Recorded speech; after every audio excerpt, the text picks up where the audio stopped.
Hello, welcome back to the show. I am so excited to bring this episode to you. It is an interview with my teacher, Dr. Tara Reed. I was about to call her Dr. Reed, but she's reminded me again and again she's Tara now since I've graduated. So Tara is my teacher from the Florida College of Integrative Medicine. She is an acupuncture physician, an herbal pharmacologist, an intuitive coach, a mom, my spiritual mentor, as well as spiritual mentor to many, Reiki master and teacher of light. The list goes on and on and on. It's really hard to put people like her in a box. And on this episode, we talk about her journey through cancer. A couple of years ago, she was diagnosed with large B-cell lymphoma, and she gives us so much insight into her unique journey. Anytime that we have sat down before recording this episode to talk about it, I just thought, okay, people need to hear this because it's powerful, it's insightful, it's inspiring, and I believe it's very unique to the average person. I know that Tara is such a light in the life of her loved ones and her students, and I'm really excited to share her light with you. Highlights from this episode. Tara shares special insights into her journey before, during, and after her cancer diagnosis, including an instance when she was younger, when she was bullied, where she believes the energy of cancer began. Her experience of combining Western and Chinese medicine for treatment and recovery. Food therapy principles for cancer and chemo recovery. And all the important moments in between, such as changing her language around cancer, calling in her angels to arrange her perfect medical team, and being guided by her friend on psychospiritual journeys. If you would like to work with Tara or connect with her, you can find all of her information in the show notes.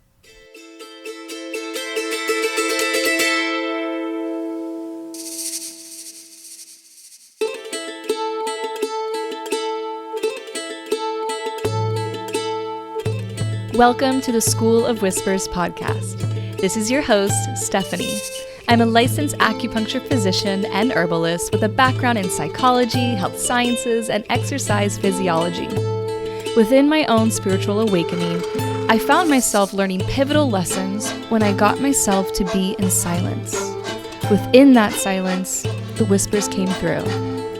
This is my sacred space of vulnerable storytelling where my guests and I share about the magic that comes from a life of following these whispers. I'm grateful you made it here, and I hope this show inspires you to live a life of following your own whispers.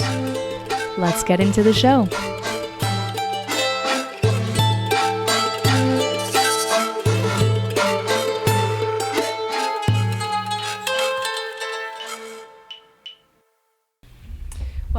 So I guess the natural thing at this point is to give you a chance to introduce yourself and share with everyone whatever comes to mind. It can be professional, personal, spiritual. It can be all a combination of all three to just paint a little bit of a picture of who the listeners are about to get to know through this podcast. Okay.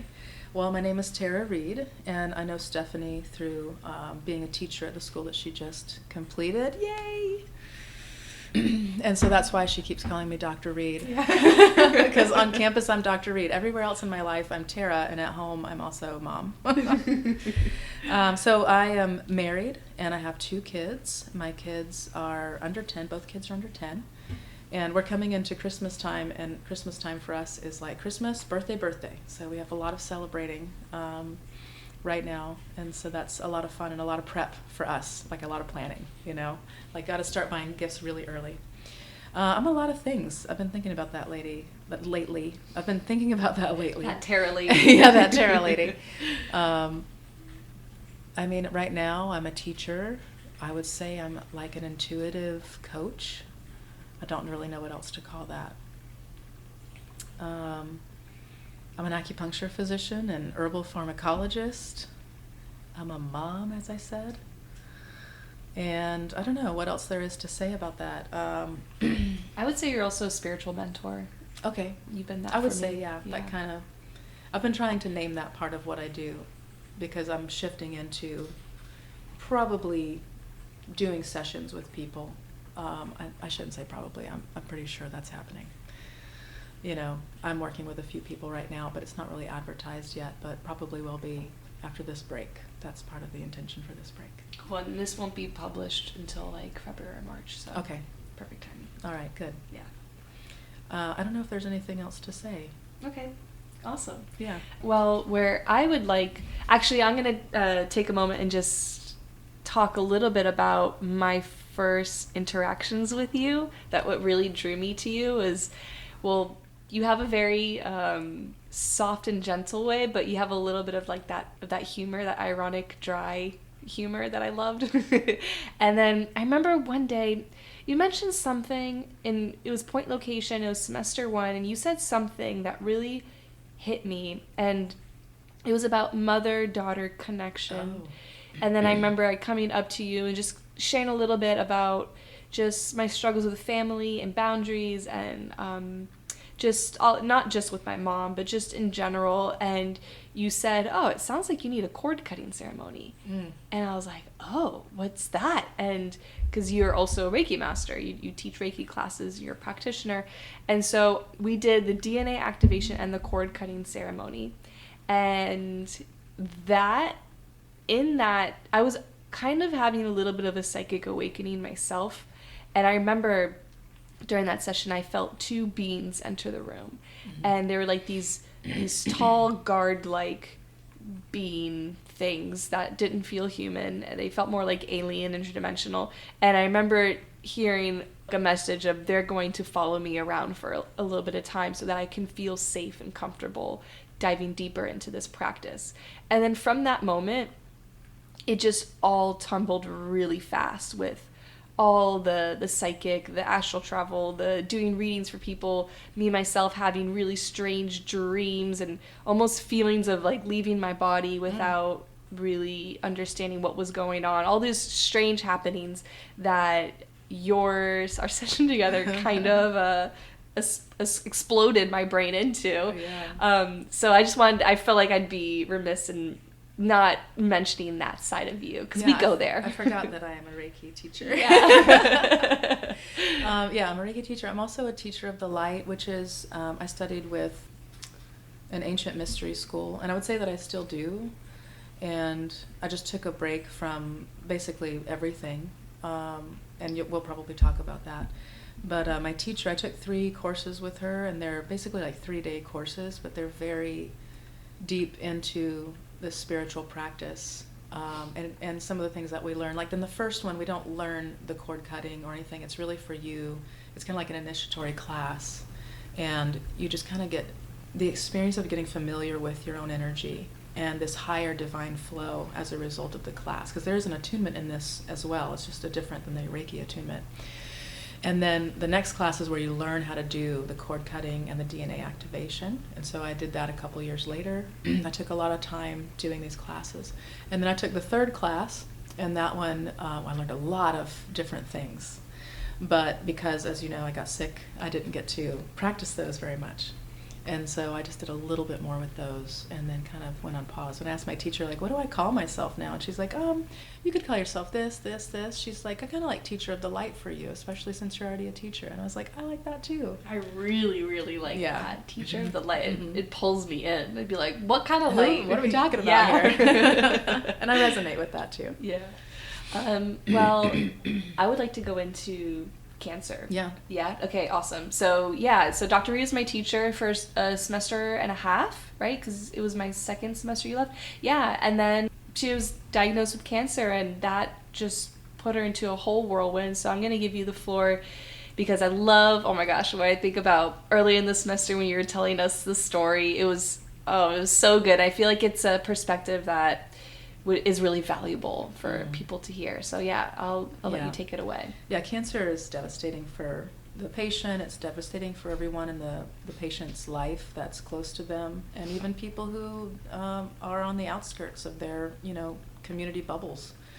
It can be very shocking. I started having symptoms about 2 months before I was diagnosed, and my symptoms were not unfamiliar to me. They were digestive symptoms, which I've had on and off for years, right?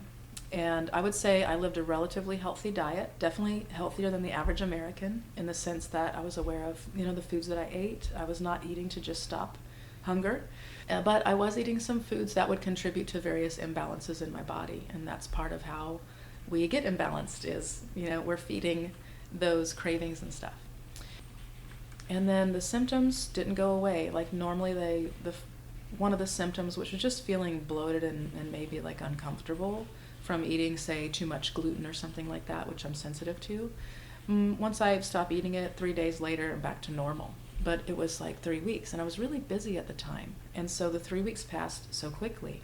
And that happens to a lot of people. Like, I have to get something done, and the next thing you know, like, time has passed, and it's like, oh, I really need to get this done.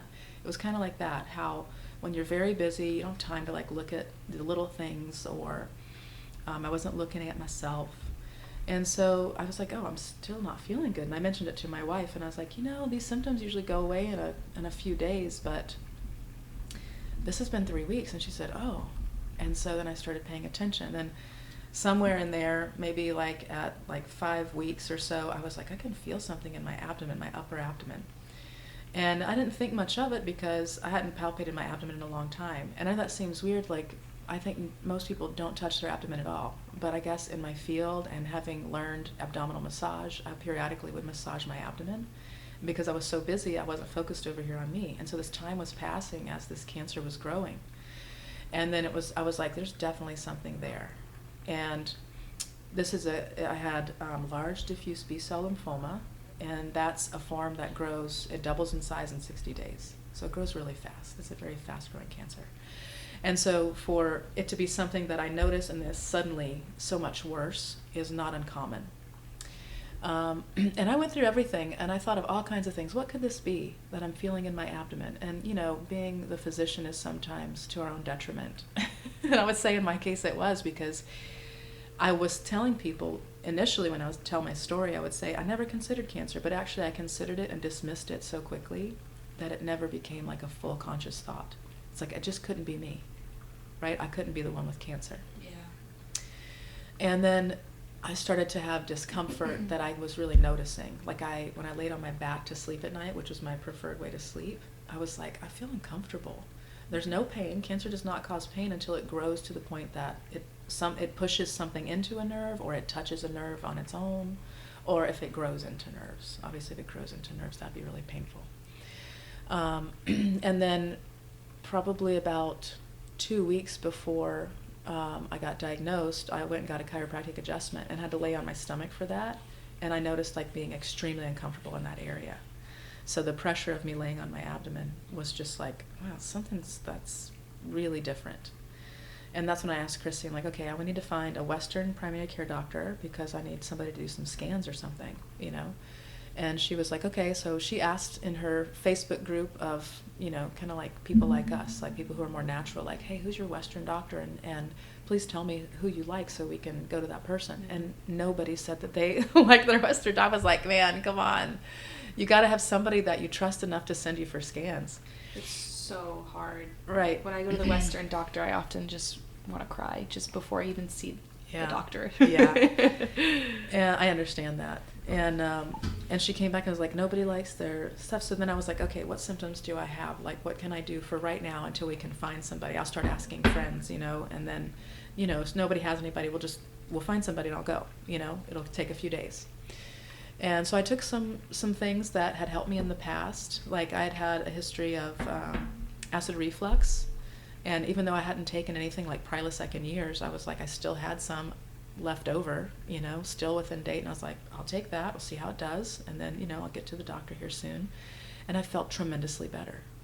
And I was coming into that third class that I was telling you about with my my teacher, who's a guide in the light. Mm-hmm. And as I got closer to the class, and I was taking some different herbs, and I was taking that Prilosec, I felt a lot better.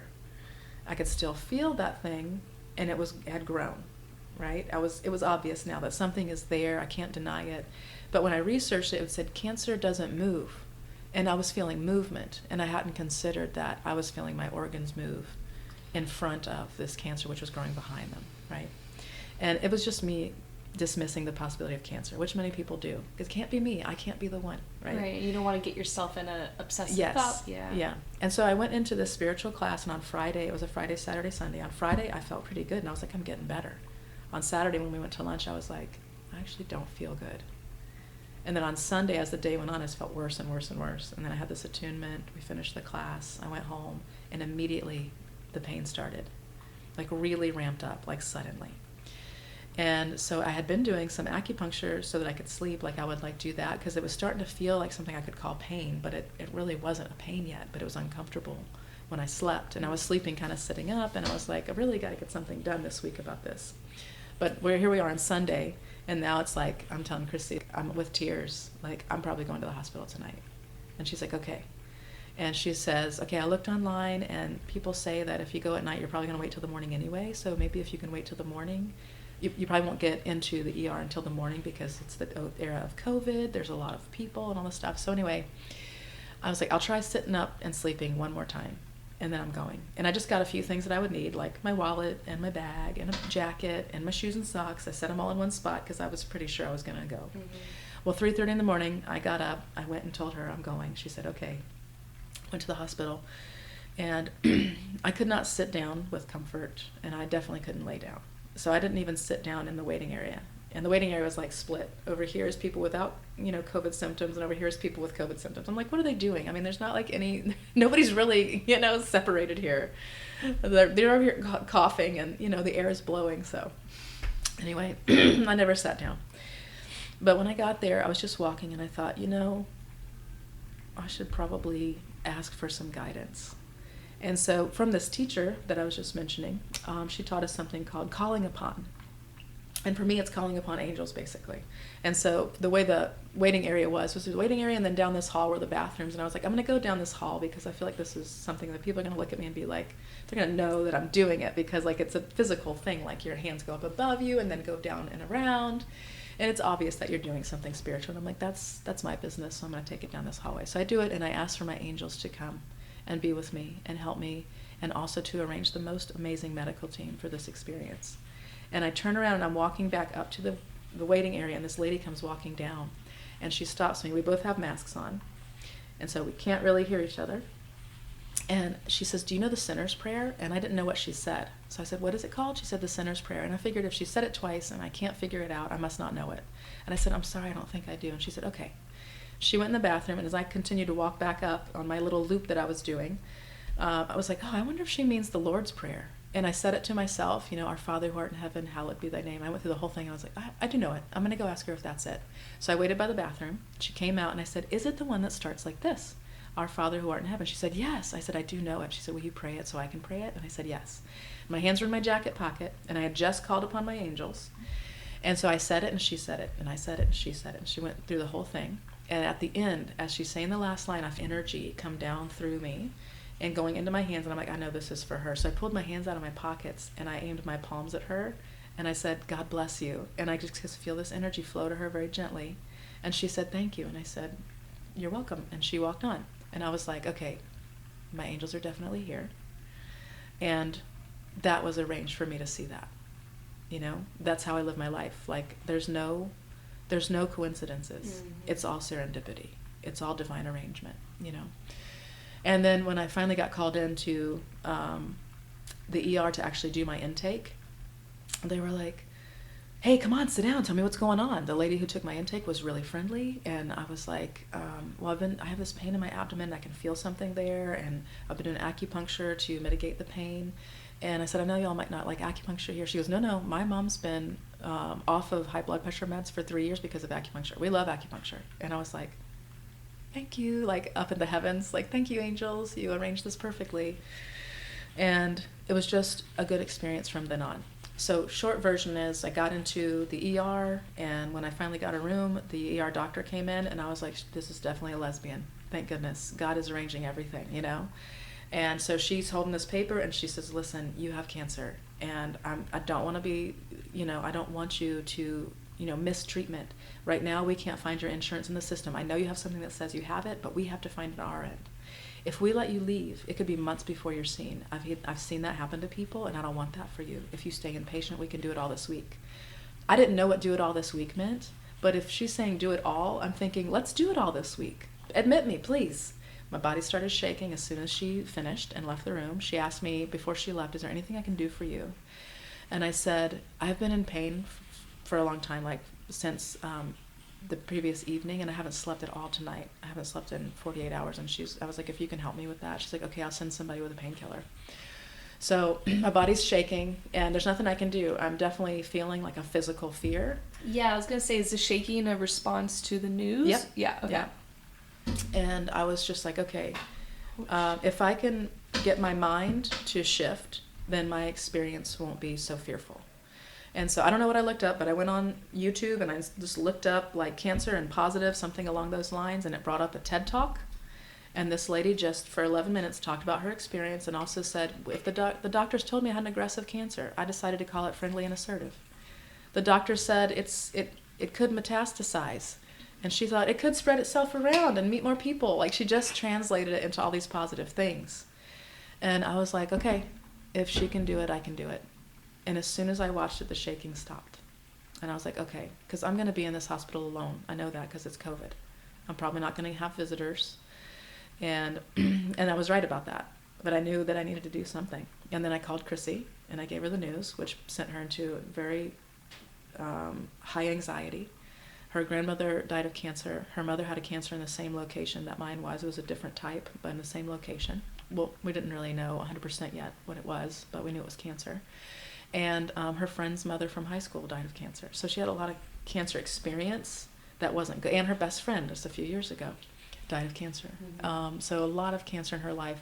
And I think when people get the cancer diagnosis, everything that they know about cancer, which is always limited, culminates into that moment. And most of it is terrible. Most of it is remembering people who are bald and suffering, who look sick. People that they think were sick for years. They think of people who died. They don't think of the survivors. And actually, I came across a website where this man had cancer, and he said, I'm just going to collect videos and put them on this website of positive experiences and survivor stories. And he said, I'm choosing videos because when you're in treatment, you don't feel like reading.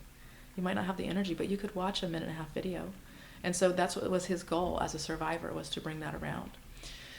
So I got, that morning, my oncologist came down. He said, okay, cancer, and we talked about it. Have you lost any weight? And I was like very happy to say no. In fact, I've gained weight. He asked me 2 more times if I lost weight, and that just told me like it must be really close to my pancreas.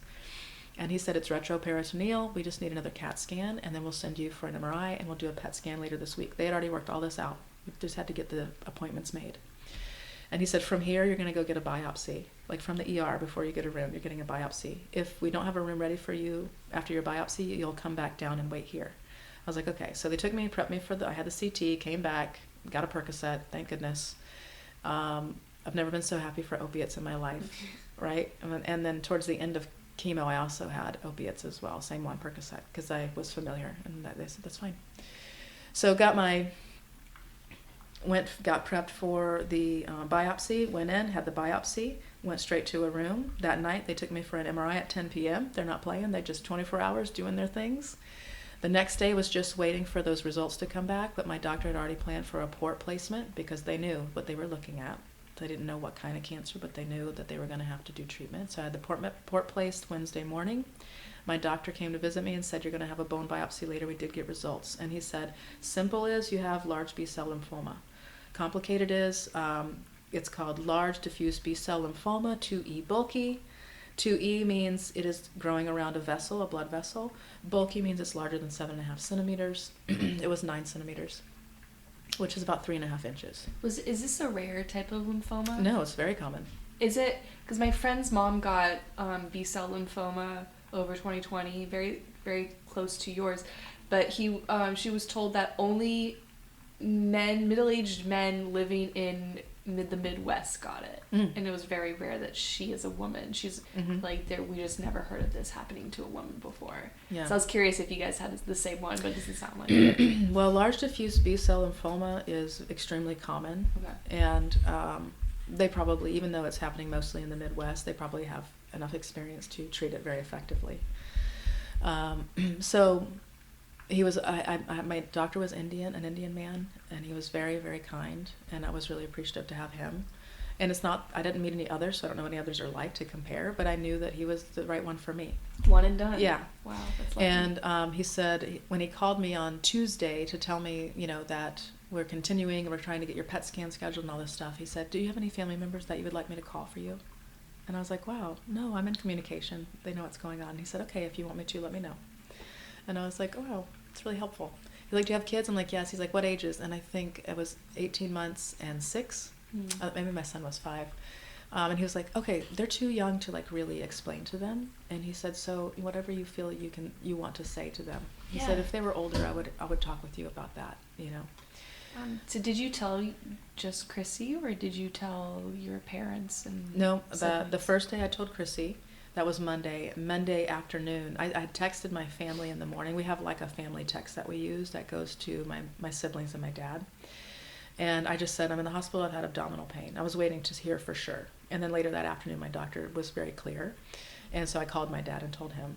And then that information got disseminated to family that way. Gotcha. So I didn't have to call everybody. My family just does that for each other. That's really nice. Yeah. And because I hear about people like, I had to call this person, I had to call that person. And my family's had I didn't even think about it, but my family's had a lot of cancer experience. My mom has a blood cancer, which is what lymphoma is. Hers is different. My brother's daughter had cancer when she was 8. So my brother has a ton of experience. And I had forgotten about that at that time. But he's been a really good resource and very supportive, him and his wife. So they scheduled the PET scan, and they worked it out so I'd be inpatient. So I got transported by ambulance, had the PET scan. And it was funny, I was on the phone with a friend of mine who was sick for a long time and was just such an incredible support. And she's like, so you're there getting a PET scan, huh? And I'm like, yeah. I'm like, her way about illness is not drab or, sad or anything. She's just like, this is some shit that happens to people. It's just going on in your life right now. We're not going to get heavy. We're not going to be significant. We're not going to bog down with this. Like, that's just her attitude. It's just like, people get sick. It happens. And sometimes it's really hard, but she never, her way about it kept it manageable emotionally and physically, or emotionally and mentally. Mm-hmm. And then she's like, so you're going to get some radioactive contrast or something.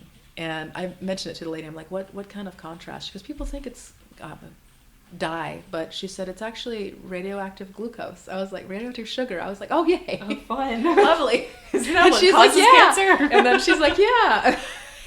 And she knew who she was talking to somehow. Like the way she said it was just like, yeah, the irony. Yeah.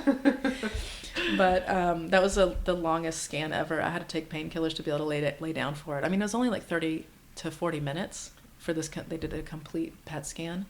But I was like, okay, talking to the nurse, like, when should I take this painkiller? Because, it does enough that I can kind of sleep sitting up, but I have to lay flat. And she's like, well, you'll take both. We'll give you both at the same time. I was like, all right. So we timed it. And I'm like, how long do you think it takes to hit? She's like, at least a half hour, and then it'll last a few hours. So if we can get it in you before you leave, it should be fine. You'll be waiting there, getting the contrast, and then you'll go in for your scan. And towards the end, I did get uncomfortable. And I was like, man. And then on that Thursday night, they transferred me to another hospital for chemo. And the next night, I had chemo for the first time on Friday the 13th. And it went really well. So I decided that Friday the 13th is a very good day for me. Well, I've heard that historically it's a association with the feminine. Oh. It was a day of ritual and ceremony before like Catholicism kind of made its way through pagan rituals. So. Oh my goodness. Of course. And so from there, I did have a lot of spiritual experiences. And so I had a meditation one time after I came home from the hospital that night, the day after I had chemo. I started meditating that week, and I just had weird sleep experiences because I was taking prednisone, which was not something that felt good to me. But in one of the meditations, it was just at night, I couldn't sleep, and I sat up and I was just like I said to God, guides, and angels, just show me whatever you want me to know. And when I meditated, I found myself in like a void. Sometimes when I'm being shown things, actually always when I'm being shown, visually to me, it looks like a void, like I'm in a void. And you could say it's blackness, but it isn't. It's like a potential for anything is what it is. And I see this owl, and I was like, oh, wisdom. And then it fades in further, and it's a plastic owl hanging by strings. And I was like, oh, false wisdom. Like I immediately knew what it was. And then this whole experience manifests around me, like dreamlike almost, but I was awake and meditating. And it's rows and rows of shelves of books. I'm in a library. And the first shelf is kind of like a half shelf. And so I'm like, okay, I look around and I start to walk towards the end, and it goes all the way to the other wall, which is actually a wall of windows. And there's no walkway. And I'm like, okay, I guess I have to go over this shelf. So I go over the shelf, and I go over the next shelf, and there's no walkway. And then I pop up and I look around, and there's no door out of this space. And there's owls hanging by strings everywhere I look. And I'm like mentally like cutting them down, and they're just everywhere. And I'm like, I'm surrounded by false wisdom, and I realize I'm in a library of knowledge, and this isn't real wisdom. And I had spent so much time learning from books and feeding my human brain information. And in this experience, I realized that this is false wisdom. Real wisdom is acquired in some other way. And I think it's through experience and interaction with people and learning from others who know more than me. And so I came out of that like, wow, okay, that's deep. That's very deep. And that's exactly what I needed right now. Stop researching, start being is really kind of how I did that. And I started having my own experiences through meditation and doing art and things like that. And I had a friend who guided me along this path. And like her approach to healing, I kind of let that inform the way that I coach and interact with people, like you said, a spiritual mentor, and as an intuitive coach, and somebody who guides people on introspective, I guess journeying. I don't want to call it journeying, but it's really like you're awake and aware, and you're mentally looking to see what's going on for you in a way that like maybe you can't see on your own. Like I'm the magnifying glass for your own introspection. Yeah, I feel like journey is the right word, because it is into your own psyche and your own body. But before we get more into kind of like the healing side of this, I don't want to say this to make anyone afraid. I know that talking about cancer can be triggering for some people, because it's just one of those things that, that can't happen to anyone, but it can happen, and all these things. So I don't want to induce anxiety for others, but I thought it was really interesting how you say that feeling that eventually developed into that intense pain that ended up being diagnosed as cancer started out with just a stomach ache that you had all the time. Looking back at your childhood, and you may have actually journeyed into this history of the stomach ache, but where do you think it started? Because I was somebody who grew up with stomach aches, and kind of what we talked about earlier about my desire to be clear and how I filtered to please others. I know that pleasing is associated a lot with that abdominal discomfort. I never get stomach aches anymore unless I'm at home for an extended period of time. And I'm like, here's that feeling I had all the time after a certain age. So, I would love to kind of give space for kind of like the beginning of those stomach aches. Where do you think those started for you? Well, I've tried to go back as early as possible. And I can only go back so far as what I can remember and pinpoint as, definitely this is at least part of the source. So when I was 13 in 8th grade, I was bullied by this kid. And every day on the bus home, he would just find me. And it didn't matter where I sat. It didn't matter when I got on the bus. He was going to find me and say horrible things to me. And the thing is, I know that I had to already be a person who could be bullied. So I don't know before that what led to that. Right. And now I do believe that our soul obviously is eternal, which means timeless, right?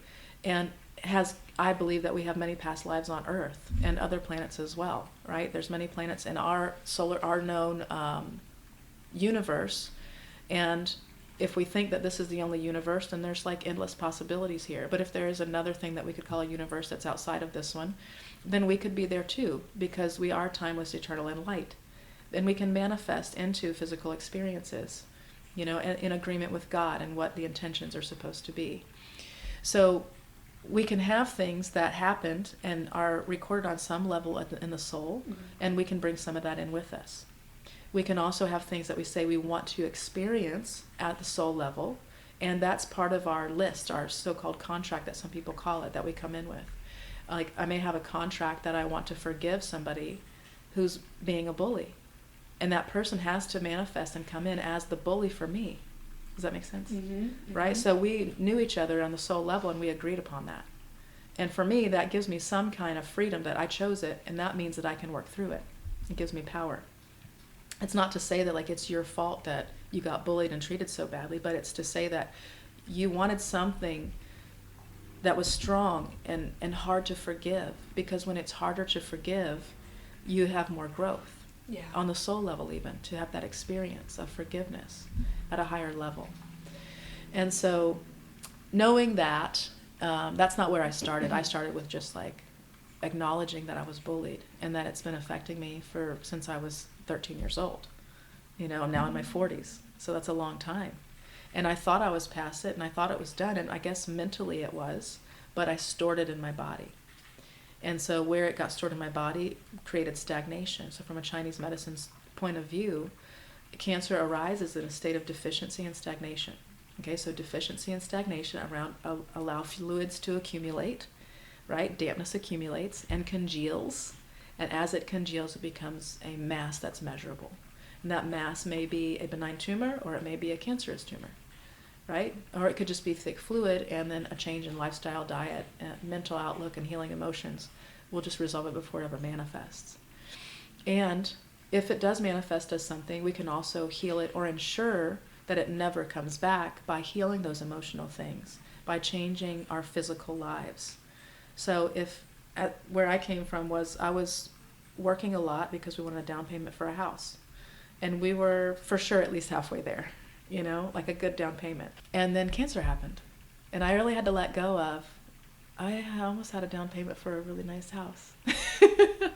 And I was able to let that go pretty quickly, because I knew that we were going to have to live off that money unless I wanted to go back to work really early. And chemo's a bitch. And I'm glad I didn't. I thought I was going to come back. I got diagnosed in August. I thought I'd be back teaching in January. Silly. Yeah, I went a whole year without work, and financially we were fine. And that a large part of that was like we had a pretty good savings.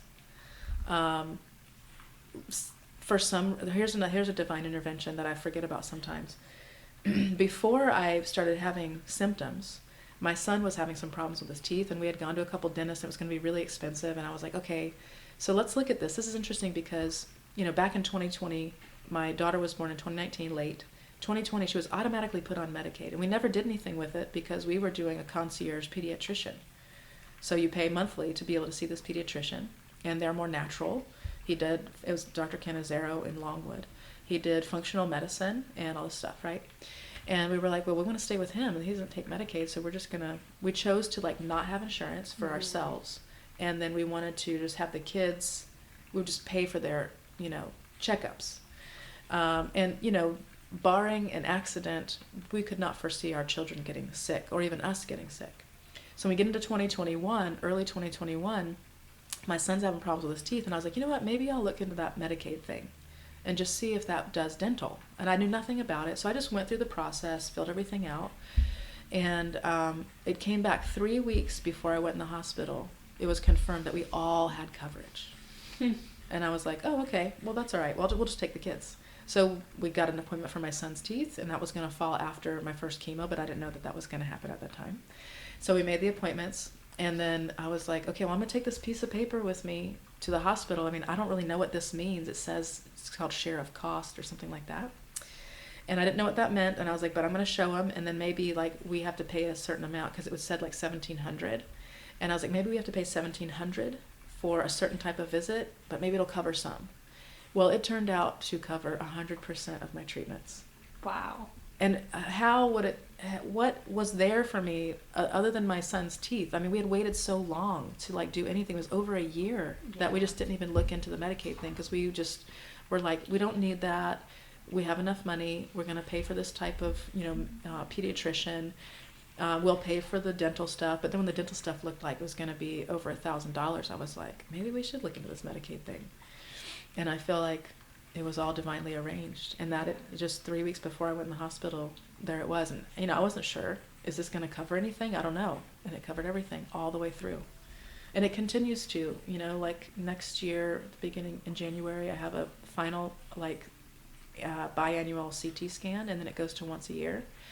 And I'm like, if it turns out to be I only need to go to the doctor once a year and I don't coverage, that's fine. I think, I'll be able to afford that, And I feel very, very fortunate that rolled out the way that it did. Mm-hmm. I mean, there was a lot of other things that were spiritual. There are things that I probably will not remember, you know.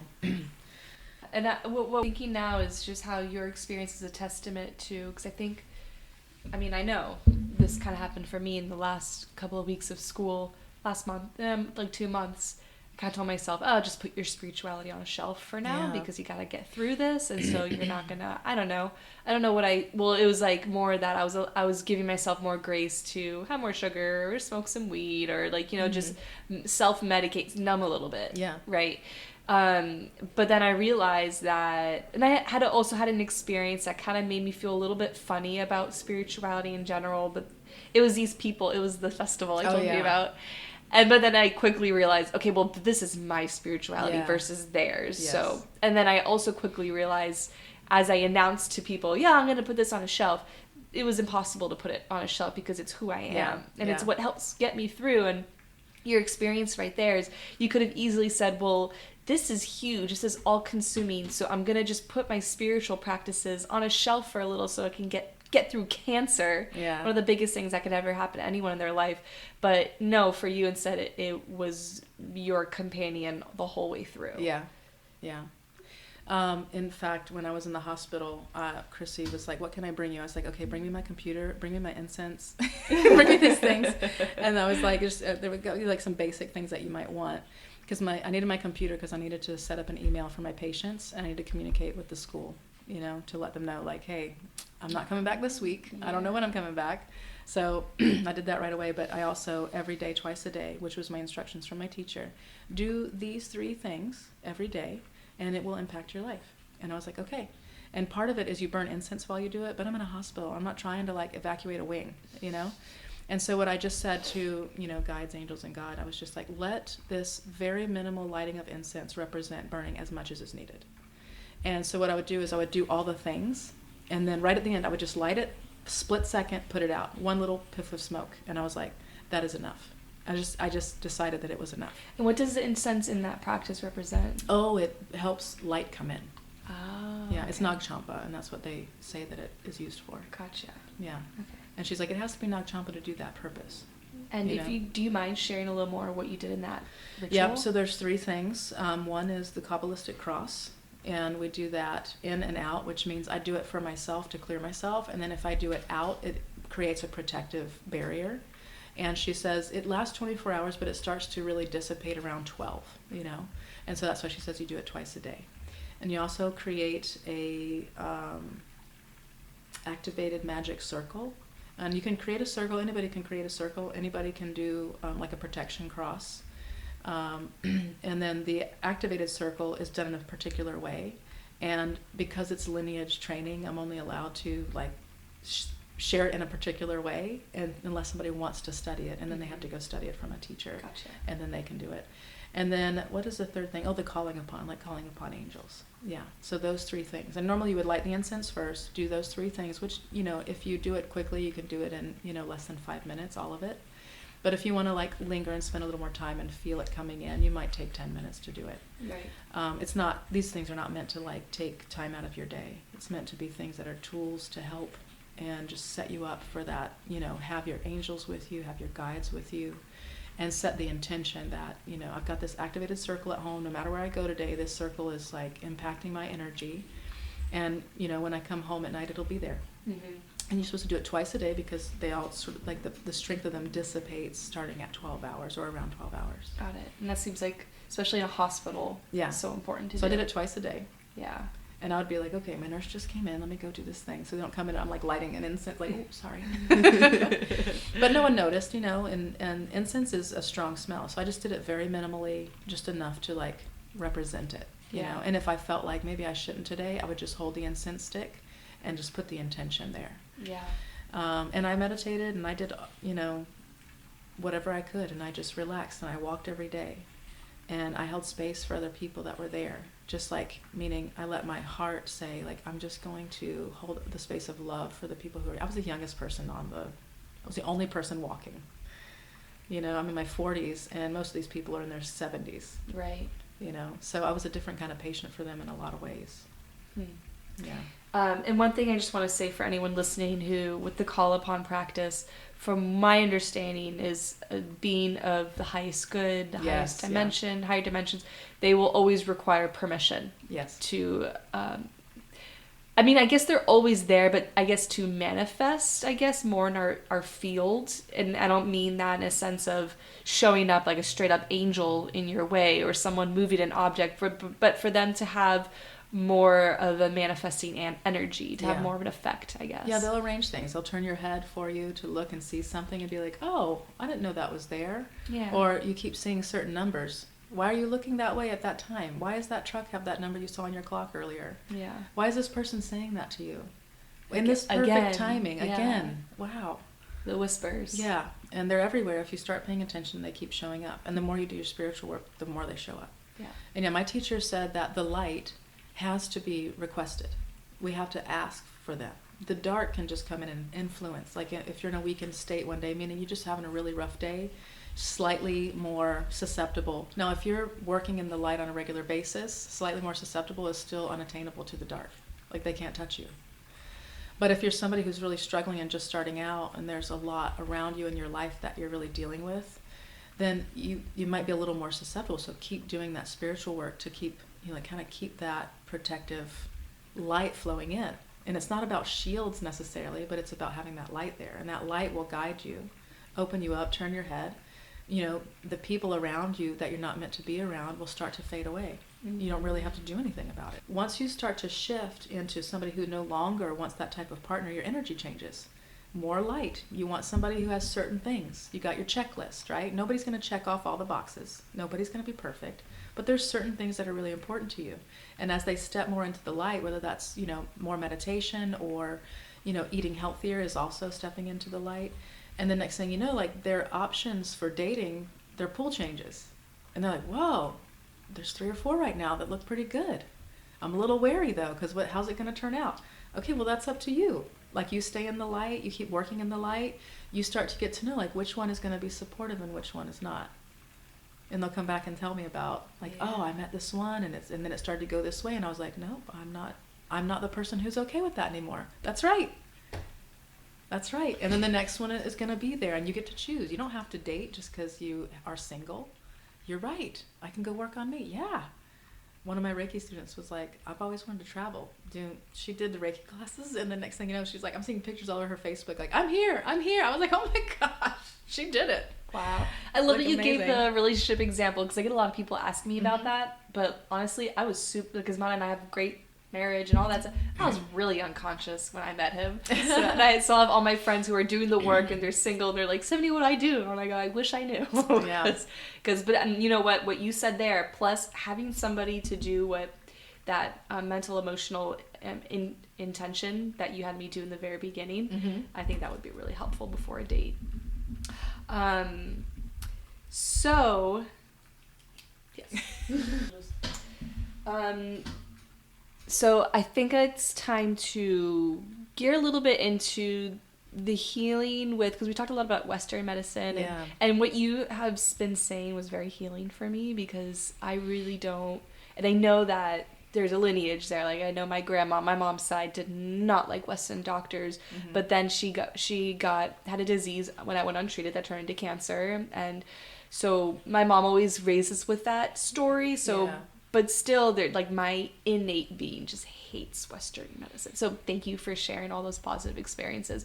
But now I kind of want to talk a bit about how Eastern medicine, how Chinese medicine and alternative work has really helped you in your healing. Okay. So I will just summarize it to say I did Western medicine to address the cancer. That does not address my physical healing. All it does is get rid of the cancer. And for some people it doesn't work. So we'll just say that. For me it was highly effective, and I do kind of attribute that partially to my willingness to heal and willingness to do pretty much whatever it took. Second is the Chinese medicine, which I would say was targeting my physical body and the imbalances that allowed the cancer to arise.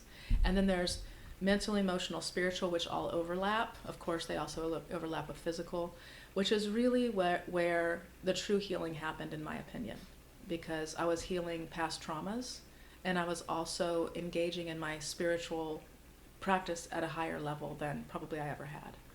And so I think all those three could be talked about here. So we talked about Western. I did do chemo. And I'll just summarize that to say I started with the standard chemo for large diffuse B-cell lymphoma of a general type. There were 3 chemo drugs and then some other pre-meds, which are basically like your anti-nausea and Benadryl and some prednisone and stuff like that. And then after the biopsy came back with a deeper look, there were 2 abnormalities, and they suggested adding a chemo drug. And I was just like, to my doctor, I don't want another chemo drug. And he was like, I know. And he said, you know, it will also change in this way. On your port, you'll have a tube attached. You know, when you get chemo, they attach, instead of an IV. So the IV will be attached to your port on your chest. And they do that because chemo collapses veins, and that just means that it's aggravating the vein, right? And if it collapses, they have to find another vein. If they keep collapsing, then you run out of veins on your arms or whatever.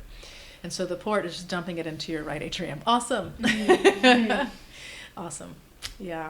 So anyway, he said, you can get a second opinion. I said, okay. So he set me up with a second opinion at Moffitt, which is one of the hospitals in Florida that is really all about cancer. And they're like one of the places to go if you have a complicated cancer or if you just want a second opinion. And he suggested it. And his people called their people, and their people called me. It was just like everything was so easy. So easy. And when they called me, they were just really great. And I got an appointment. And my appointment didn't fall till after my 4th chemo. So chemo 1 and 2 were kind of like the standard for lymphoma, this type of lymphoma. And then 3 and 4 were with this extra drug. And that is when I was like, I'm definitely getting chemo now. Like prior to that, I was like, this might be manageable. I could probably still work. I was still kind of contemplating maybe going back to work. But when I got that 3rd one with that extra drug, and it was called cytoxin, cell toxin. I was like, oh, the irony. I mean, I know I'm poisoning my body. Why couldn't they name it something else, like Fruity Pebbles? I don't know. I'm like, come on, y'all. Really, I mean, at least there's no trickery. And it's not toxin, it's toxan. And I'm like, doesn't matter. It sounds like I'm saying cell toxin. Yeah. But I laughed at the irony of it. I mean, what else was I going to do? You know? So he had results from my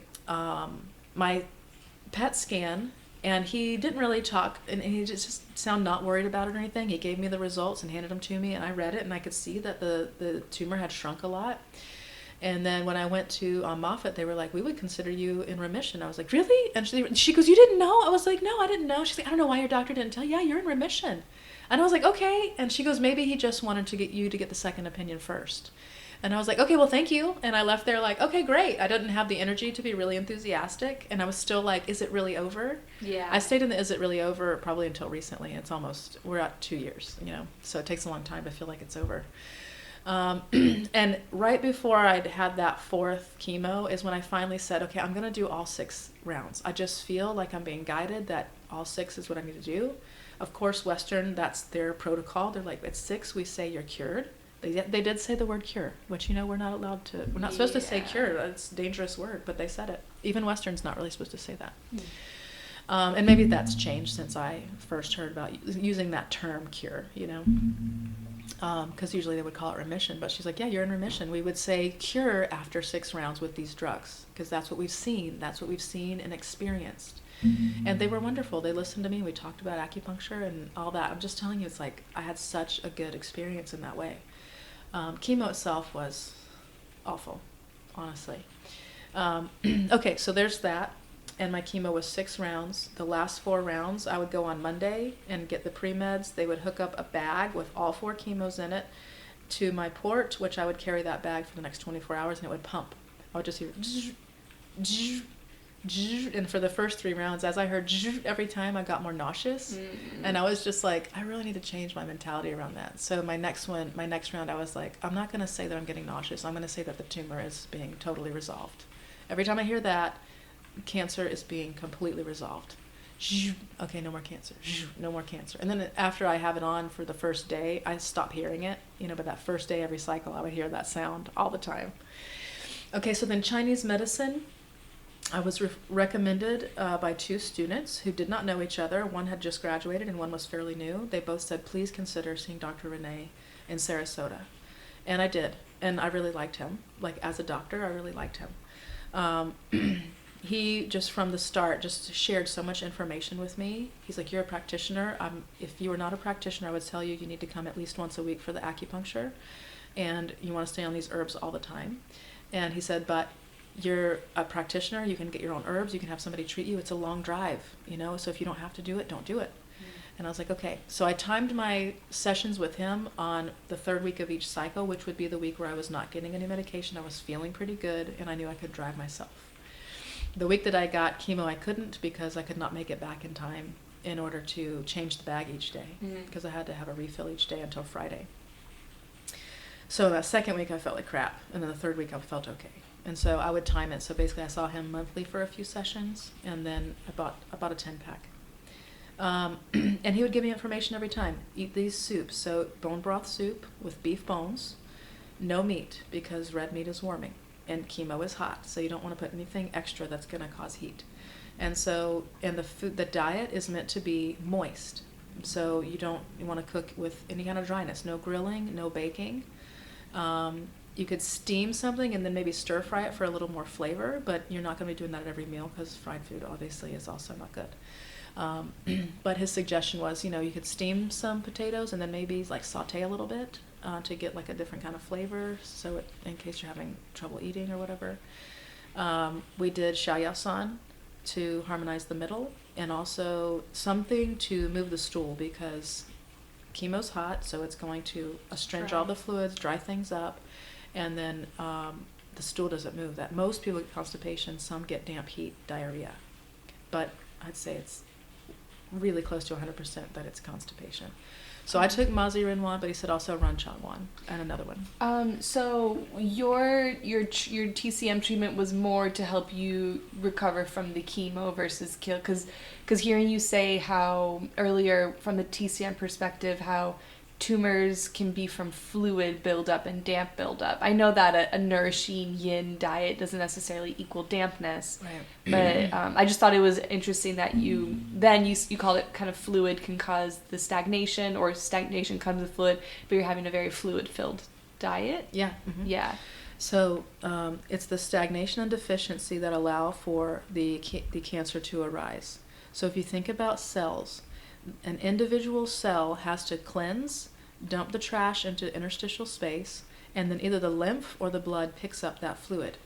And it doesn't necessarily have a pumping action there, but it's picked up by those tiny little capillary level vessels, whether it's lymph or the blood, that's going to pick that up. Gotcha. And as long as that's flowing, no stagnation, as long as that's flowing, the cell trash gets cleared. Okay. Now, when there's cell trash buildup, then the RNA, the DNA can get changed inside of a cell, and then that cell now proliferates more quickly, and that's what cancer is. It's a fast reproducing cell that's abnormal. That's the basic of it. Okay. So, if the body can circulate those dead cells, those cells grow and die. If it can circulate those cancer cells out, it's not a problem. But if it can't, then they build up because they're growing faster than the other cells. Makes sense? Yeah. So that's what we call phlegm. So if we can move the chi and blood, circulate well, then we can take out the dead cells that need to be taken out, both the cancer ones and the ones that are normal cells. Everybody's producing cancer cells all the time. There's abnormalities that happen all the time, but as we age, we don't circulate as well. And if we hold emotions, that stagnates also. Mm. So I was holding this hurt from being bullied. And that's middle jiao. So if you think about chakras, that's like your personal power chakra, right? So I gave away my power to this kid that bullied me, and I never got it back. I never took it back. I gave it to him and never took it back. And so did it exist? Did that me giving my power away already exist? Yes. Otherwise, I would have stood up for myself. I would have punched that kid in the throat. I don't know what I would have done, but I would have done something other than just let him spew his nastiness at me. Yeah. So some part of me, whether it's being a woman at the time that I was raised, or interactions I saw with women in my life, whether it's my parents or grandparents or whatever I took in or what I brought in at the soul level, all of those things could have been part of like why I was willing to allow myself to be bullied at that level.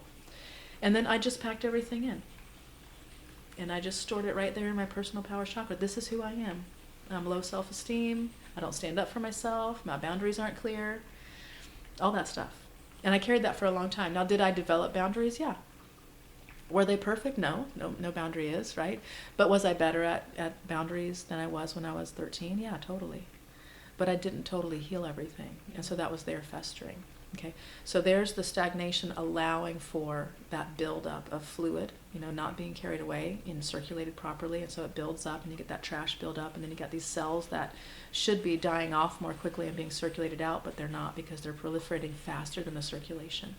Okay. So by having that diet, more fluid building, it's almost like encouraging just that flushing out. The diet was definitely about counteracting chemo. Okay. Now, did I need yin? Probably, because 40s, we're going into like menopause. I probably have some imbalance of yin and yang there to address. Gotcha. But the chemo itself is super duper hot, toxic heat, and it's going to burn up fluids really quickly. And I can vouch for that. It definitely did. I had dry mouth at times. I have dry eyes right now, which is something I'm working on. Definitely had constipation, but I did not get stuck because I just, the week that I got chemo, I would take Mazirin 1, which is obtainable online. I feel like people could find that, you know what I mean? If they were trying to figure it out and they don't, necessarily have the ability to see a Chinese doctor, but I would suggest seeing the Chinese doctor to get the proper diagnosis. And I would say you want somebody who's familiar with cancer. I don't know that all would be comfortable with it because we're not really directly taught like how to help somebody who has cancer. We can't technically treat cancer, but we can treat the imbalance that allows cancer to arise. And we can help people with the side effects and the symptoms of whether cancer or chemo, right? But we have to be honest with people. Like there's certain things that you have to do. If you're, the way Dr. Renee said it, he says, if you don't do chemo, I take first seat and I'll treat from there. If you do chemo, I'll take second seat and treat from there. And he had nothing going on about that. He was going to support either way. And I was like, well, I already started chemo. He goes, when I take second seat. And so basically he said, chemo is hot. It's going to burn up your fluids. It's going to burn off your yin. It's going to destroy blood cells. And he said, so we want a blood-building, yin-nourishing diet. We don't want a diet with any dryness. So that rules out all breads, all crackers, all potato chips, all those snacky foods that are dry. Rules them out. And I had to steam or boil or slow cook everything. No red meats, because red meats are warm. No red fish, no red flesh fish, only white fish. So basically I did chicken or turkey and some white meat fish. And there was a while where I just wanted fish. It was really interesting. And I don't know if it's like an easier to digest protein or it just appealed to me for a period of time, which I'm not a fish eater. Honestly, I didn't grow up eating fish sticks, okay? Fried fish that you cook in the oven. And also no gas foods. And so gas foods are obvious ones like beans, peas. Anything that's a bean is considered a gas food. And I asked him about this. He said, this is really like Chinese culture's view. It's not necessarily in your food therapy. We don't really talk about gas foods. He said, but because of the stagnation that chemo causes in your digestion, you've got to take the gas foods out. Otherwise, it's going to slow things down even more. You're going to have a lot of discomfort, a lot of bloating. I was like, okay, so your broccoli is out, your cruciferous vegetables. Cabbage, if you cook it well, is okay. Summer squash like zucchini and yellow squash are okay, but you got to cook them well. So I would steam them for a long time. And he was like, potatoes, sweet potatoes, rice, all of that is fine. All those spleen foods are fine. Okay. He said nuts are going to be gas foods. Yeah. And he said stay away from carrots. He goes, I know we say carrots build blood, but they like build blood and circulate to the eye, so they move. You don't want the things that are going to move. So beets were out, right? At least until the chemo was done. Now, if somebody wasn't doing chemo, it might be different. But all of that was because of the chemo, right? So blood-building foods for somebody who's fighting cancer could be great, right? So mine was really, that diet was really a combination of like build blood with greens. So I still eat greens, probably 2 meals a day or at least once a day now. It's holiday time, so I'm a little bit away from that. I ate cheese yesterday, which I don't normally do. Like dairy is totally out for me. But yesterday I had some cheese and I was like, it tasted so good, partially because I don't eat it very often. It was like a celebratory kind of food instead of like a standard food that I would eat, you know? And so I ate it with some fruit and it felt very just nourishing and yummy and soul serving, you know? Yeah. Because I don't really do cheese that much anymore. That's the basic of the diet. Now the treatment, he did a combination of our typical kind of Chinese acupuncture plus a few master tongue points for tumors. And then, what is there anything else about food? He just said, like, once chemo is over, you can start adding some of these movers back in. So some of the gas foods can come back in, you know, carrots and beets, which move, onion and garlic, which move, can come back in. And he said, but for now, you don't want to do that because it will just be aggravating and you won't feel good. Right. And I did eat some beans after that, and I was like, yep. And then I just left all the gas foods alone. I did my best to eat as close to the diet as possible. I made bone broth multiple times and drank it. I wasn't constantly on it. I did eat greens all the time. I did have rice regularly. And then outside of that, there was a few things I ate that were like not on the list, you know. But I just was hungry for them. And I was like, you know, chemo's doing its job. And I remember sitting at a Halloween party, and there was like candy out. And I really did not gravitate towards chocolate, but candy. And I was like, this is so weird. I grew up never wanting this kind of candy. I think my parents gave me a choice. You can get one candy bar, one candy. So I was like, well, I'm going to pick chocolate. It's decadent and delicious. Even if I wanted to try that other thing over there, I just wouldn't do it. Because I was like, I have to like weigh out what you're gonna get. Yeah, I got to weigh out my options here. What do I really want? But I was standing by the gummy bear bowl just eating gummy bears with my bald head. Kids running around, and I'm like, I can't stop eating these gummies. I better walk away. Then I'd just go back over there. I was like, yum. I was like, good thing chemo's doing its job to give me this room to like just really enjoy these gummy bears right now. And once chemo was over, I got really strict with my diet because I was like, I don't have chemo to like do the work anymore, you know. And not that I would want anymore, because the last 2 rounds were kind of like, I might have a stroke today. Like I really had this bad pain that went up, like followed the blood vessels and the nerves, and I think it was the nerves really that were like really agitated by the chemo. And I had a lot of pain after that added drug. That added drug is the one that I was like, this is chemo. Prior to that, I was like, this is a treatment. You know, that's how it felt to me. My hair was falling out, and I knew I was getting chemo, but it just felt manageable. Yeah. This other one, I was like, this is really hard. This is another level of chemo. So I had 4 chemo drugs total. Sorry for clearing. I still have that little bit of that sinus thing that I mentioned to you. It's just kind of...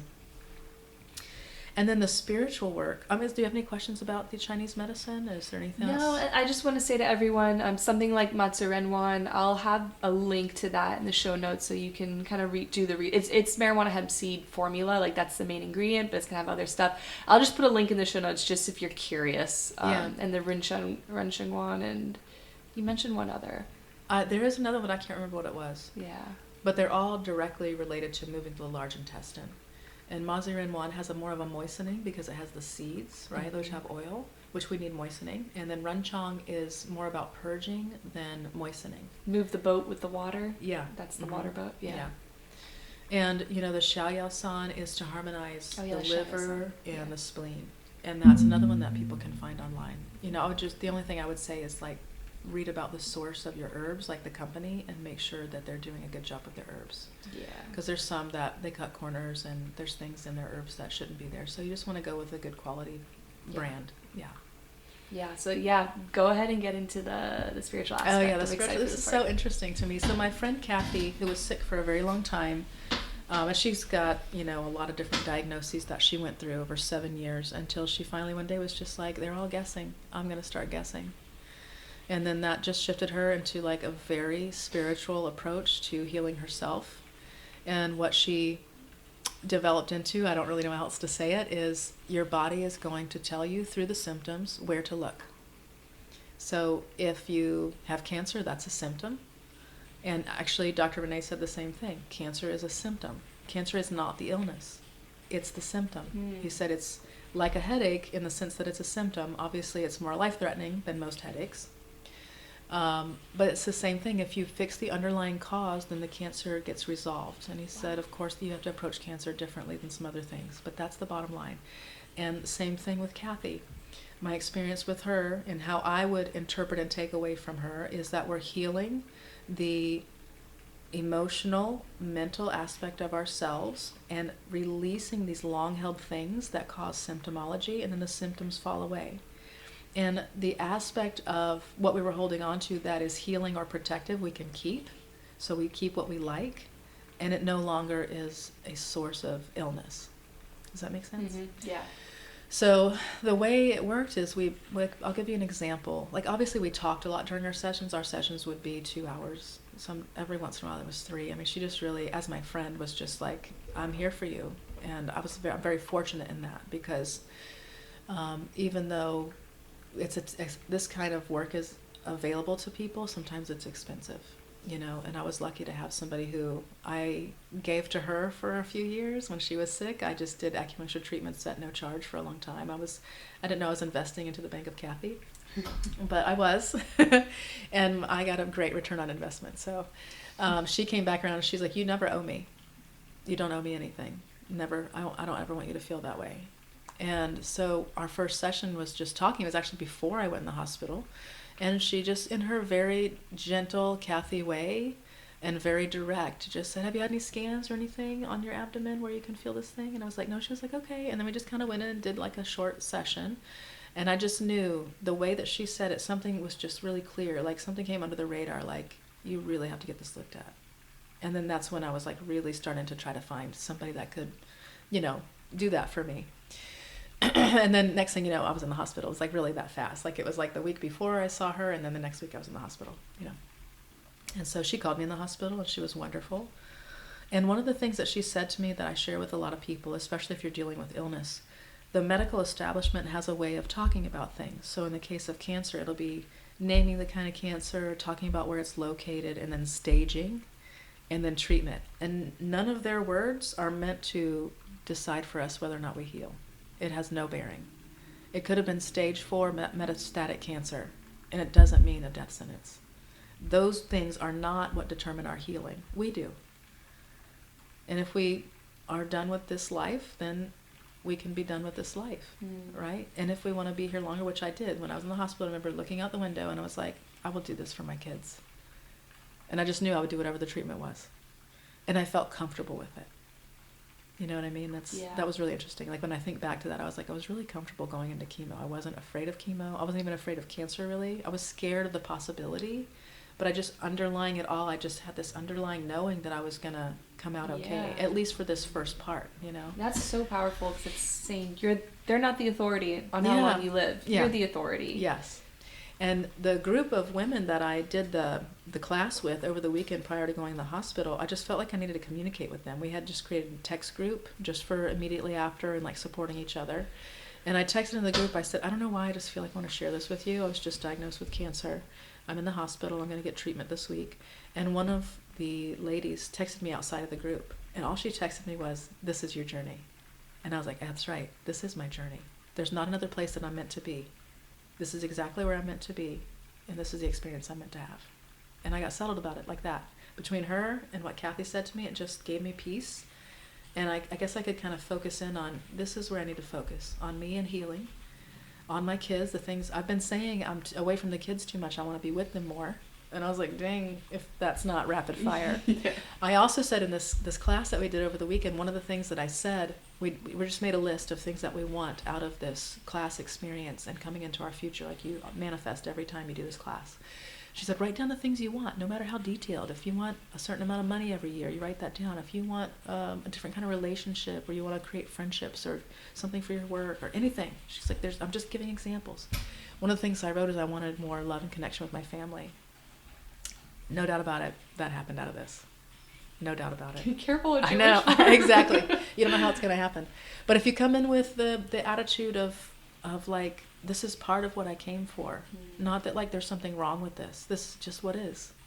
It's a lot easier. And not everybody's surrounded by people like us that are like that. Yeah. You know, and I'm married to somebody who's like that. And I have friends, and when I go to school to teach, a lot of students are like this, you know, and so my world has a lot of people like me in it, and a lot of people are all alone like that. So I recognize that, and I recognize that in what you created in the beginning too, that we know that there's people out there that are spiritual, and they're doing it in a way that maybe they don't have a lot of people around them, but we're out here, you know, and I was lucky to have Kathy who's like that.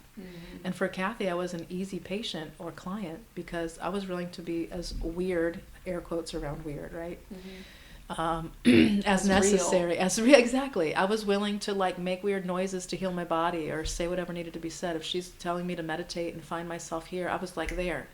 I wasn't like, it's weird to imagine that. No, I wasn't like that. I was like, if this is what it takes to heal this body so that it doesn't have cancer ever again, I'm willing. I never want to have cancer again. I never want to have to think about possibly doing chemo again. I'd love to say I would never do it, but it's hypothetical. I don't know what I would do. I would definitely do the emotional stuff first and change my lifestyle first. So a session with Kathy, we were meditating and she said, okay, I had a pain. I'll just tell you this. I had a pain that was like, if I was to describe it, on my left leg, across down to my right leg. It's like it was on my thigh on my left leg, like a diagonal down across my lower right leg, like if you were to draw a line. And below that felt painful in both legs. But it wasn't equal on both legs, you know? And she said, okay, well, let's just do a meditation. So we went into a meditation, and she said, just invite your legs to reconnect and feel into there. And as we're doing that, I was like, I see gold. She said, go there. And I said, oh, it's wheat. She said, go there. And I was like, I'm in a field. She said, go there. And I was just there, immediately just kept going right into that space because that's what I was being shown. It's a good cue. Yeah. And she said, see if you can find somebody in this space. I said, there is somebody here. It's me. And she said, okay. See if you can go up to you. I said, we're overlapped. And she said, so do you need to find a way to separate in order to interact? I said, yes. And I knew that. You know, it might not seem that way to somebody, but I just knew that we had to separate. There was a younger version of me overlapped with the now me. And so we did that. We separated. And the way she was shown to me, or the way she showed herself to me, was like an 1800s Laura Ingalls Wilder young girl, like preteen. She had a dress on that went up to her neck. All the buttons were up. She had a bonnet on and I could not see her face. Her dress sleeves went down to her wrists. Her pants, she had a long skirt and underneath were pants like they would wear in like colder weather, and then the boots that come up kind of high and are laced. Everything was covered except her hands and then her face, but I couldn't see her face. And then the way Kathy describes to you what to do is very gentle and slow, because my interpretation of what we're doing is we're engaging with a part of ourselves that we hid. And we hid it at a time when we needed to hide it, but we needed the tool that it provided. So this girl that is being shown to me now is a representation of something from my past that needs healing. And I don't have to get rid of her. I just need to acknowledge her. As we talked about earlier, acknowledgement dissipates, right? And so she's there and she's hiding her face from me and she wants to engage but is not ready. So, you know, Kathy's like, approach very delicately and ask, hi, could we sit down? Yes, we can sit down. She said, okay. And she said, can we talk? Can we talk? And so as she's saying, Kathy's guiding me, I'm doing the interaction. Kathy keeps talking. She doesn't know what's going on within me, but she keeps offering guidance. And then for me, I don't know if it happens for other clients, but for me, it would just take on its own interaction. And then she finally looked at me, and I could clearly see that it was a younger version of me. And I asked her name, and her name was Shame. And I was like, oh, that makes so much sense. You're in a valley between two hills. You live over that hill. Other people you know live over there. Nobody's going to come here and bother you. You can come dance around the field all you want, fully expressed, being yourself, and no one's going to laugh or judge you. And that's how I spent a lot of my life, fitting into this small space that people accept. I can dress this way, I can wear my hair that way. Like when I cut my hair, it was such a big deal for some people in my life. I had long hair until I was in my late 20s. When I cut it, some people had an opinion. And so the shame part of me was in that valley, right? And I wore my hair in a way that was comfortable for others until I was just like, screw it, I want it to be kind of like a spiky, funky, chunky thing. And then I started doing it. And I had a lady in my life who was an esthetician, and I said something about how I dress or something, and she goes, oh no, you can dress however you want. You can wear your hair however, it's your hair. And I needed this outside person in my life to say it that way. I mean, we worked together, but for me, she had kind of an authority feel. She was not authoritative. It would be like a social authority, if that makes sense. Mm-hmm. Like she could be a parent. And when she told me I had permission, she gave me permission to wear my hair however I wanted, to not tweeze my eyebrows if I didn't want to. You know, she would always be like, I'll do your eyebrows. I'm like, I don't really want to. She's like, it won't hurt. I'm like, it's not that. She's like, okay. She's like, okay, but if you ever want to, I'll do it. I'll thread them or whatever. And then she just got that, like, I was like working on expressing myself through my body with my hair and whatever, and I just needed her permission. Did I need her permission? Really? No. I just needed somebody to tell me that I could be me. Right. Right? So that's an example of how shame manifested in my life. So I interacted with shame, and in the end, we just had this conversation. And one of the questions that Kathy would ask is like, tell shame how you've been using her. You know, so I would just talk and like ask shame what she's meant for, and she gives an answer. And the answer is personal to each person. You know what I mean? Mm-hmm. And it would, if it may not show up as shame, it might actually have a name. She could have a name like Jennifer or whatever. But for me, mine showed up telling me the emotion, right? Yeah. The emotion, because fear also showed up in another one. But in the end, Kathy said, now hug shame, or ask shame if she has a message for you, that sort of thing. So that's kind of how that spiritual work went. And then I did other spiritual work too. I did art, I did neurographic art, and I would recommend that for people to look into that, because it's an easy way to get meditative without sitting quietly, like you're doing something on a piece of paper with a marker, and it really helps kind of just like use your body a little bit to kind of be in a meditative space, because not everybody can get into that meditative space. Mm-hmm. You know, it's hard, and so having something to do is helpful, and there's lots of videos on that. So I'd say that was a good one too. And then I played with my kids a lot, and I just accepted the fact that I was not earning income, and that had nothing to do with my value, and I accepted that we're living in the house we're living in, and there's no reason to expect to move, and I had to get okay with that. And then it was a lot of accepting. I like that, and I think a lot of people who listen, they could probably resonate with this. That like spirituality, it seems, comes easy to you. The visualization, the kind of going there, going to that other realm, and it seems like a lot of the work for you was embodiment. Your spirituality was incorporating your body into everything that you knew, but it all had to connect. And I think that a lot of people skip that part, or they don't realize how intrinsic the body is to spiritual healing or advancement or just existing as a spiritual person. Yeah. And I think when we do that work, we let more light in to our physical body, to our cells, to our nervous system. You know, there's photons. Science will eventually measure photons in our body, but there are some who say that the photons are in the nervous system. There's photons there, and I think that's measurable now. But I think we can have more of that, and that's by allowing the light to come in. And if I talk about shame a little bit more, shame told me that I couldn't move my body the way I wanted to. Shame got in the way of dancing. Shame got in the way of like wearing the clothes I want to wear, when I want to wear them, you know, and things like that. So it did manifest in my body as closing down. And so there was a lot of times in my life that I could have been a lot more physically expressed, dancing and stuff like that, and I just didn't do it because I didn't want to be laughed at or picked on or told that I'm silly or stupid or whatever people would have said. Yeah. And some people did say, you know, people had opinions about how I looked, and I let them. I believed them. That's all there was to it. Yeah.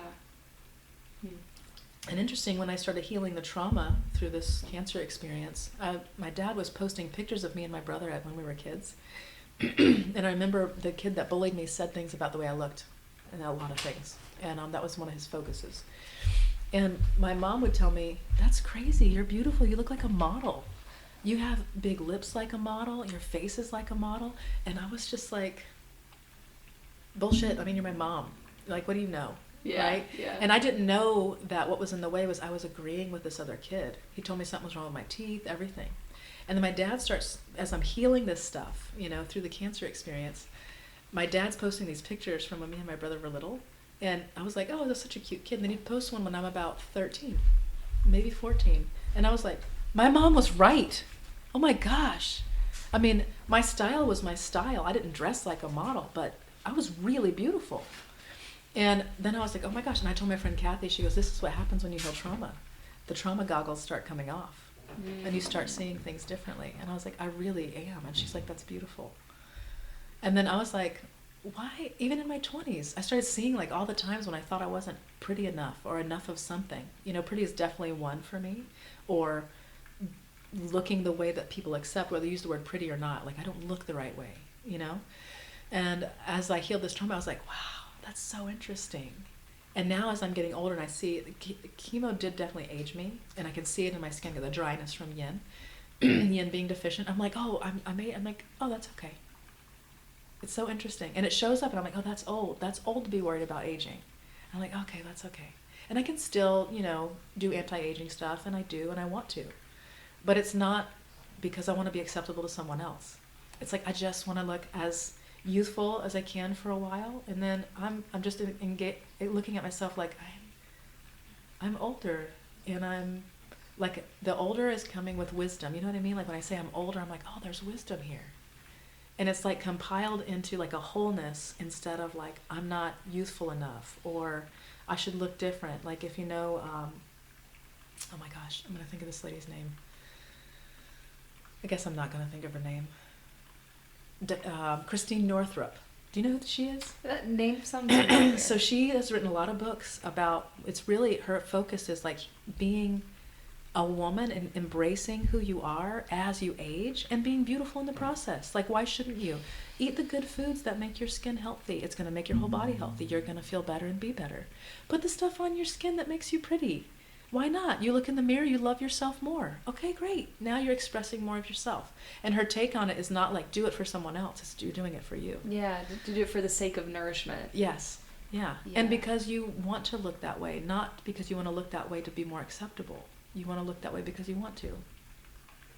That's huge. Yes. I think of the learning curve. I used to think of this of an inverse and then like a learning curve that goes up, a learning curve goes down. So the one that goes up is you want to feel accepted, so you learn about makeup. So you put a lot of makeup on because you realize like that's going to make me feel worthy.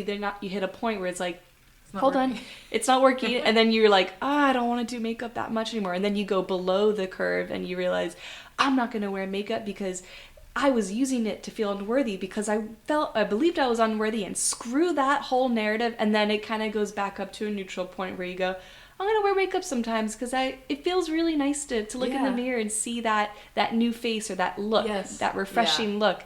But I don't need to wear it because, I've been, especially with shaving, I've just been thinking about that a lot as I kind of go to the end of my 20s, because I feel like our 20s are a huge time to figure that out, hopefully, ideally. Beautiful. I usually ask 2 closing questions to everyone, but I feel like you've really, really answered a lot of them. So I'm going to cut out one of them, which was, the question is, what's a darkness that you're recently moving through? I think, oh my gosh, I think you hit the nail on that. Yeah. I feel like you hit the nail on that. So the question I'm going to ask, one of the 2 questions, the first one is, looking back, whether it's before your diagnosis or during, is there anything that you would have done different? About cancer? Yeah, just about either the healing aspect of the cancer or maybe the development aspect of it. Is there anything that comes to mind that, I mean, you might have no regrets at all. You're like, no, it was supposed to happen this way. I definitely don't have any regrets. I'm just looking to see if, I think it played out really nicely and was a great opportunity for healing. And then I just view it like a wake-up call, you know? Like it was like, listen, you've been pretending to live your life in this healthy way, but you're not looking over here, and this is where you said you wanted to look. Like you said you wanted to heal it all, this is your opportunity. And I did say I wanted to heal it all. I was like, now I'm like, damn. Well, way to do it quickly, honestly. Yeah. I don't know. I mean, I don't necessarily regret waiting to go to the hospital because it played out so well. But I would also say, like, if you think something is wrong and you have access to someone looking at you, do that. Like I saw Kathy, but as the doctor, like I said, like as the physician who's evaluating all these things, I'm like, oh, I have a treatment for that. Let me try it out. You know, and then I felt a lot better, and I thought, oh, I figured it out. But then it came back like full force. Like after even taking the treatment, it really came back full force a few days later. But yeah, if you think something is going on and you have access to care, like whether it's a friend who can evaluate you in a real way, like I had Kathy to help me, and you know she had a lot of experience with illness. Or if you have somebody you can go see, you see an acupuncturist, tell them what's going on. They can help give you some guidance. And if you think it's more serious than what the people around you are saying, go get peace of mind by getting a diagnosis. Go get a scan. Go get blood tests, whatever. Yeah, just give yourself peace of mind by taking those steps. But I don't really have any regrets. I got in just in time. If I had waited any longer, it would have been way more detrimental. You know, because if it grew in my pancreas, that would probably be way, way harder to overcome. Okay. Yeah. And then my last question is, because I mean, you talked about food therapy, but I want to get into more a specific. What is a food that you have found incredibly healing on your journey, on your healing journey? It's rice. I know that seems so strange. It's rice. I wanted to touch on rice because rice gets a bad reputation. Some people are shocked when they hear that I eat rice every day. I eat rice I had rice for breakfast today with greens. Breakfast, lunch, and dinner. A little salt. After that cheese last night, I'm like, I better get back on track tomorrow because I know, like, you know, Christmas is coming and New Year's and there's going to be other stuff, and I'm like, stay on track so you can have that fun stuff. Can you explain, because in Chinese medicine, I mean, rice is life, literally. Yeah. Mm-hmm. So do you mind explaining just really quick why rice? Yeah. Let me just say that rice around the world is probably one of the most common food staples. I mean, if you look at the Hispanic regions of the world, the Asian regions of the world, rice is the main, you know, substance, right? And then you add meat to that and you add a vegetable, and that's a very standard meal for those cultures, and eaten out of a bowl multiple times a day. I watched a video where this Russian lady married a Hispanic man, and she was like, he eats rice breakfast, lunch, and dinner. We would never do that. And then, you know, they're like joking, what about borscht? She's like, yeah, wait, we eat that all the time. You know, like beets. And she's like, I found it so strange that he eats rice at breakfast, lunch, and dinner, like every day. And Asian cultures do that too, you know. And so I just want to say that that's been a staple for a long time. Rice is it's white rice that I've been using, and I chose white over brown because I needed it to be easy to digest. Number one, I already have digestive issues. Second, chemo wipes out digestive cells and causes a lot of heat, so it needs to be easy to digest. But rice provides energy. It provides qi. It's an easy to digest food that provides energy. And if I want it to be even easier to digest, then I can turn it into congee, or I can cook it a little bit more. I can put a little bit of ginger with it, you know what I mean? And it can still be, you know, a base food. So if something isn't palatable, like actually right now 2 people in my life have serious cancers. My brother-in-law is one, and he's like, food just doesn't taste good. And my sister just made him some mashed potatoes.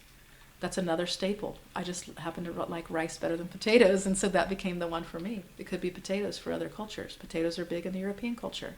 And so in America, potatoes are big too. We have a lot of European descent here, you know, European ancestry. But those things are easy to digest. And rice for me, I can just pop it in the steamer, set it and forget it. 30 minutes, my rice is ready, and so is my bok choy and my zucchini, and then I just come back, put it all in a bowl and eat it. A little bit of salt, or maybe I put some kind of sauce with it. And it's just really easy. And this morning I woke up, I was like, I don't have a lot of time. What can I do quickly? I was like, okay, I can do rice. My kids will eat rice. My wife will eat rice. I'll do the bok choy for me, and if they want it, they can have it, but it's for me today. And I cooked both of those things while I got ready, and then had a bowl before I left. My daughter came and goes, can I have rice? I was like, yeah, here you go. I don't want anything on it. That means I want salt only. So put a little salt. She ate her bowl. Can I have a sweet thing now? Okay. Rice is the sweet thing. I know. That's how I feel, but I'm like, okay, well, at least she got some more complex. Yeah. I do think about going to eventually maybe a brown rice, or occasionally using a brown rice. But depending on what you eat with your rice, you know, some people get hung up on like high blood sugar and stuff like that. But if you eat a balanced meal, like if you get some protein in there, a little bit of fat, a good vegetable, then the digestion kind of takes on a slower amount of that rice carbohydrate getting into your bloodstream as fast. So it slows it down. Beautiful. Yeah. It's nice. Even before you asked the whole question, what's a food? I was like, rice. And I was like, okay, I'll wait for the question. And then I was like, is it really rice? It was just so obvious. rice. Yeah, when you mentioned it earlier, I was like, okay, we have to retouch on rice, because I hate how rice doesn't have the best reputation, because I don't know why. I mean, it fills me up enough, and if I eat it twice a day, if I only eat twice a day, these 2 meals with a little bit of meat and, you know, some good vegetables, I feel very satiated. My body's cleansing. Yep. You know, and it's not cleansing too fast, because rice slows it down a little bit. Yeah. Beautiful. But the grains and stuff are cleansing. Okay, so last thing is, how can people reach you? Oh, yeah, we have a website, my wife and I. It's soulawakeningscenter.com. My wife is a psychic medium and intuitive counselor, and that's pretty much sums up what she does. And if you go there, we're both there. My information is currently on pause, but you can see my picture there in small description, and I'll be adding pages to that here soon. And like you said, this will be coming out a little later, so maybe by the time this podcast is out, all that information will be there. And our phone number and email is there as well, so if you want to reach out, you can go there and then find us that way. Sounds good. I'll link that all in the show notes too. Okay. Are there any last parting words that you'd like to share? No, this was really fun. Thank you for inviting me. I'm glad to be part of what you're up to. Yeah, this was perfect. I loved it. Okay, yay! And that's a wrap. Thank you so much for listening to this week's episode. If you would like to support this podcast, please leave your rating, review, and share with a loved one who needs to hear this message. A reminder, all of Tara's information can be found in the show notes. If you would like to work with me, you can also find my contact information in the show notes, including the clinic that I'm working at in South Florida, as well as information for doing remote sessions as well. Beautiful. All right, I will be feeling your energy next week.